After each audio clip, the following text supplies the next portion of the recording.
जब तुम कहते हो समय काट रहे हैं तो तुम क्या कहते हो जानते हो? तुम ये कहते हो जिंदगी काट रहे हैं। जब तुम कहते हो समय काट रहे हैं तब तुमने याद किया, तुमने परमात्मा की शिकायत की। तुमने ये कहा कि क्या जिंदगी दे दी मुझे, ये क्या व्यर्थ का समय दे दिया, काट नहीं कटता। जब तुम कहते हो समय काट रहा हूं तब तुम धन्यवाद नहीं दे रहे परमात्मा को, शिकायत कर रहे हो। इतना अपूर्व जीवन मिले, धन्यवाद तो दूर, हमारे हृदय शिकायतों से भरे। जहां एक एक क्षण अमृत की वर्षा हो सकता है और जहां एक एक क्षण अनाहत के नाद में बीत सकता है, वहां समय काट रहे हो।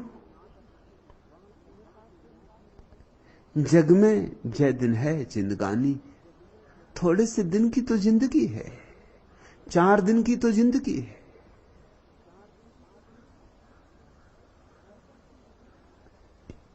ऐसे तो बह जाती जैसे पानी की लहर।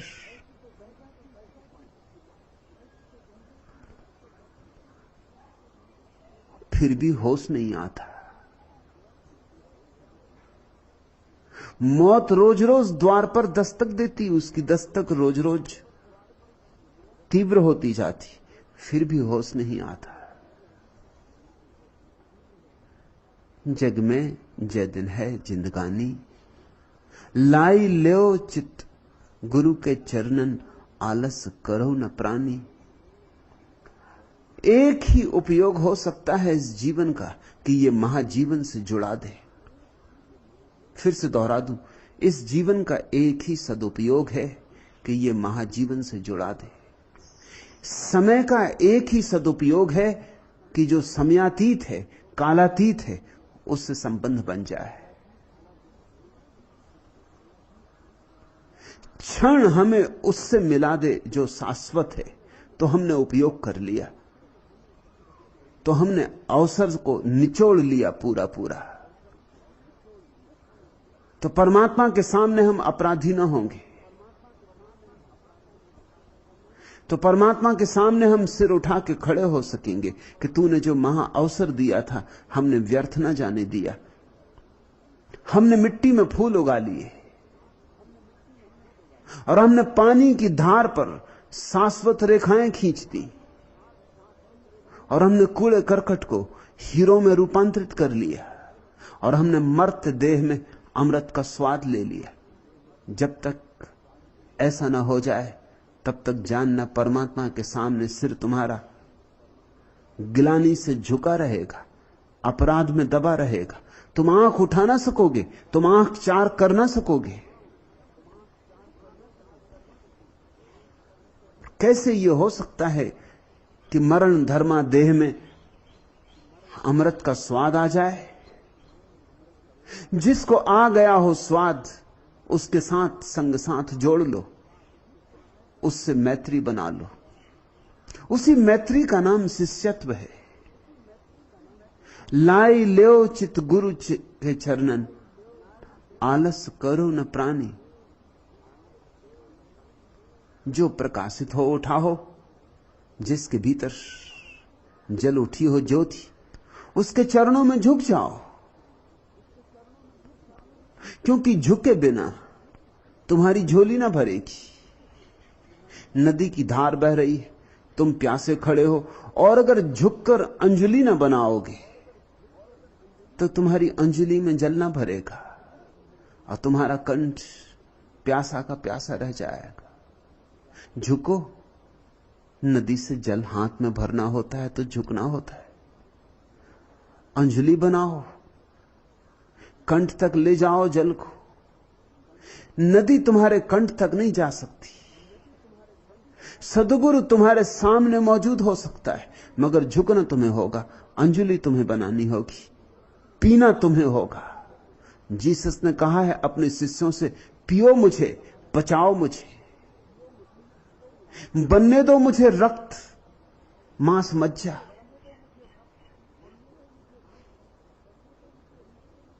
ठीक कहा है, गुरु को पीना होगा, गुरु कोई व्यक्ति तो नहीं है, अमृत की धार है। गुरु कोई व्यक्ति तो नहीं है, प्रकाश का अवतरण है। गुरु कोई देह तो नहीं है, देह तो आवरण है।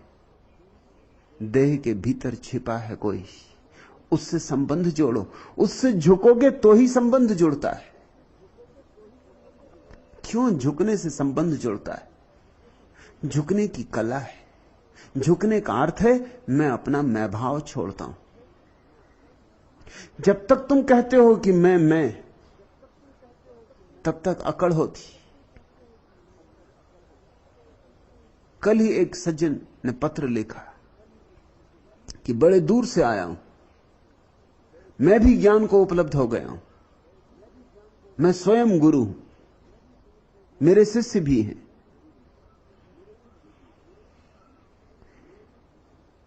आपके दर्शन करना चाहता हूं। मैंने पूछवाया कि जब तुम्हें अपने दर्शन हो गए तो तुम इतने दूर नाहक क्यों परेशान हुए हो? दो में से कुछ एक बात तय कर लो। या तो तुमने स्वयं को जान लिया, तब बातचीत की कोई अर्थवत्ता नहीं। जान ही लिया, बात खत्म हो गई। स्वागत तुम्हारा, धन्यभागी हो तुम। या तो तय कर लो कि तुमने अपने को जान लिया है, तो फिर इतने दूर आने का कोई प्रयोजन न था। और या अगर मिलना है तो फिर तय कर लो कि अभी जानना नहीं हुआ है।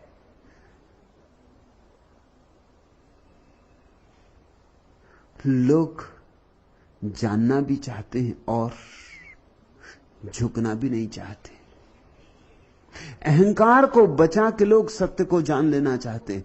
यह न तो कभी हुआ है, न कभी हो सकेगा। अहंकार ही तो बाधा है। गुरु के चरणों में झुकने से थोड़ी सत्य मिलता है। चरणों में झुकना तो केवल बहाना है, अहंकार को गिराने का बहाना है। अगर तुम बिना चरणों में झुके अहंकार गिरा सकते हो तो काम हो जाएगा। असली सवाल अहंकार के गिरने का है। इसलिए यह भ्रांति मत लेना कि चरण छूने से सत्य मिलता है। चरण छूने से क्या सत्य मिलेगा? लेकिन अहंकार के गिरने से सत्य मिलता है। चरण छूना अहंकार को गिराने का केवल एक उपयोग, एक प्रयोग, एक विधि, एक माध्यम, एक निमित्त। जैसे ही तुम अपने अहंकार को छोड़ते हो, क्या होता है? अहंकार का अर्थ होता है मैं अस्तित्व से भिन्न हूं, और अहंकार छोड़ने का अर्थ होता है मैं अस्तित्व से एक हूं। बस भिन्नता में भ्रांति है, एकता में सत्य है। भिन्नता में द्वैत है, एकता में अद्वैत है। जैसे ही यह भाव गया कि मैं भिन्न हूं, वैसे ही सारा जगत तुम्हारा है, सारा अस्तित्व तुम्हारा है। तत्वमसि, तब फिर तुम वही हो जो परमात्मा है। फिर जरा भी भेद नहीं। भेद कभी था भी नहीं। तुमने ही भ्रांति बना ली थी तो भेद हो गया था। तुमने ही एक लक्ष्मण रेखा खींच रखी थी अपने चारों तरफ और मान लिया था कि इसके बाहर नहीं जा सकता हूं। बस मानने की बात थी, ख्याल रखना। लक्ष्मण रेखाएं किसी को रोक नहीं सकती, बस मानने की बात है। और अगर मान लो तो रोक लेती। गुरजीएफ ने लिखा है कि कजाकिस्तान में वो बड़ा हैरान हुआ। वो एक ऐसे कबीले के करीब आया जिस कबीले के छोटे छोटे बच्चों को ये लक्ष्मण रेखा की बात बड़े बचपन से सिखा दी जाती, फिर ये जिंदगी भर काम करती। कजाकिस्तान गरीब इलाका, स्त्रियों को काम करने जाना पड़ता है, छोटे छोटे बच्चे, उनको किसके सहारे छोड़ जाओ। तो एक रास्ता उन्होंने निकाला सदियों से। छोटे बच्चे के चारों तरफ खड़िया से एक लकीर खींच देते और उस बच्चे से कह देते इसके बाहर नहीं जाना, इसके बाहर तू जा ही नहीं सकता है। कोई जाने का उपाय ही नहीं। छोटे बच्चे और बच्चों को भी देखते हैं अपनी अपनी खड़िया के घेरे के भीतर बैठे, कोई बाहर नहीं निकलता। धीरे धीरे ये आत्मसम्मोहन इतना गहरा हो जाता है कि गुरजीएफ ने लिखा है 70 साल के आदमी के